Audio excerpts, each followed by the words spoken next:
અમેરિકાથી ડિપોર્ટ કરવામાં આવેલા 33 ગુજરાતીઓ અમદાવાદ પહોંચ્યા છે। અમૃતસરથી બે અલગ અલગ ફ્લાઇટમાં ગુજરાતીઓને અમદાવાદ લાવવામાં આવ્યા। પ્રથમ ફ્લાઇટમાં ડિપોર્ટ કરાયેલા 3 ગુજરાતી પરત ફર્યા, તો બપોરની ફ્લાઇટમાં વધુ 30 ગુજરાતીને ડિપોર્ટ કરવામાં આવ્યા હતા, જે પરત ફર્યા છે।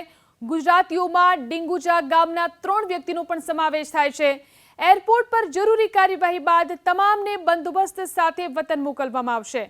અમેરિકાએ ત્રીજી ફ્લાઇટમાં કુલ 112 લોકોને ડિપોર્ટ કર્યા છે। તો તમામ ગુજરાતીઓ આવી પહોંચ્યા છે। અમેરિકાથી ડિપોર્ટ કરાયેલા 33 ગુજરાતીઓ અમદાવાદ એરપોર્ટ પર પહોંચી ચૂક્યા છે। અમૃતસરથી બે અલગ અલગ ફ્લાઇટમાં ગુજરાતીઓને આજે અમદાવાદ લાવવામાં આવ્યા। પ્રથમ ફ્લાઇટમાં સવારે 3 ગુજરાતી પરત ફર્યા હતા, તો બપોરની ફ્લાઇટમાં વધુ 30 ગુજરાતી વતન પરત ફર્યા છે। ડિપોર્ટ કરાયેલા ગુજરાતીઓમાં ડીંગુચા ગામના 3 વ્યક્તિનો પણ સમાવેશ થાય છે। એરપોર્ટ પર જરૂરી કાર્યવાહી બાદ આ તમામને બંદોબસ્ત સાથે વતન મોકલવામાં આવશે। તો અમેરિકાએ ત્રીજી ફ્લાઇટમાં કુલ 112 લોકોને ડિપોર્ટ કર્યા। કુલ 112માં 33 ગુજરાતીઓનો સમાવેશ થાય છે, જેમાંથી 3 સવારની ફ્લાઇટમાં, જ્યારે કે બાકીના 30 બપોરની ફ્લાઇટમાં અમદાવાદ એરપોર્ટ પર આવી ચૂક્યા છે। અમૃતસર એરપોર્ટથી તેઓ અમદાવાદ આવી ચૂક્યા છે અને હવે તેમને પૂરતા સુરક્ષા બંદોબસ્ત સાથે તેમના વતન મોકલવાની કાર્યવાહી કરવામાં આવી રહી છે। તો જે ડિપોર્ટ કરવામાં આવ્યા છે તે ગુજરાતીઓમાં ડીંગુચા ગામના પણ 3 વ્યક્તિનો સમાવેશ થાય છે। આ એ જ ગામ છે કે જ્યાંના લોકો અમેરિકામાં ડંકી રૂટથી ગયા હતા અને જ્યાં તેમનું નિધન થયું હતું। તો અમેરિકાએ ત્રીજી ફ્લાઇટમાં કુલ 112 લોકોને ડિપોર્ટ કર્યા। 112માં 33 ગુજરાતીઓનો સમાવેશ થાય છે અને તેમાં આ તમામ 33 ગુજરાતીઓ આજે અમદાવાદ એરપોર્ટ પર આવી પહોંચ્યા છે અને તેમને પૂરતા સુરક્ષા બંદોબસ્ત સાથે તેમના વતન મોકલવામાં આવી રહ્યા છે।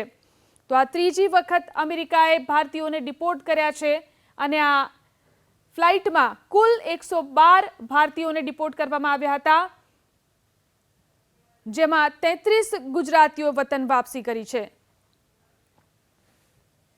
વધુ 33 ગુજરાતીઓનું જે સપનું છે અમેરિકામાં રહેવાનું, તે તૂટી ગયું છે। આપ જોઈ રહ્યા છો, આજે ગુજરાતના 33 જેટલા ગુજરાતીઓ છે તેમની વતન વાપસી થઈ છે।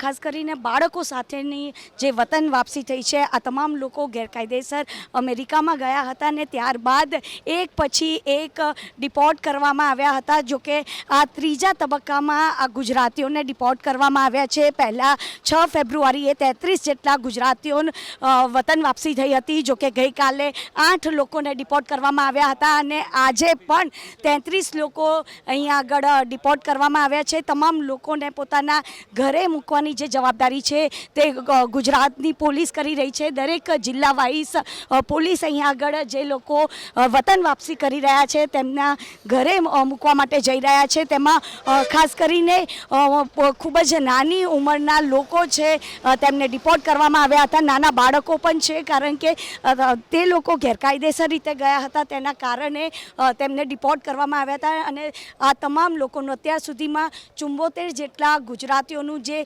સપનું છે તે તૂટી ગયું છે। કેમેરામેન અવનીશ તિવારી સાથે રાજલ બારોટ, ABP અસ્મિતા, અમદાવાદ।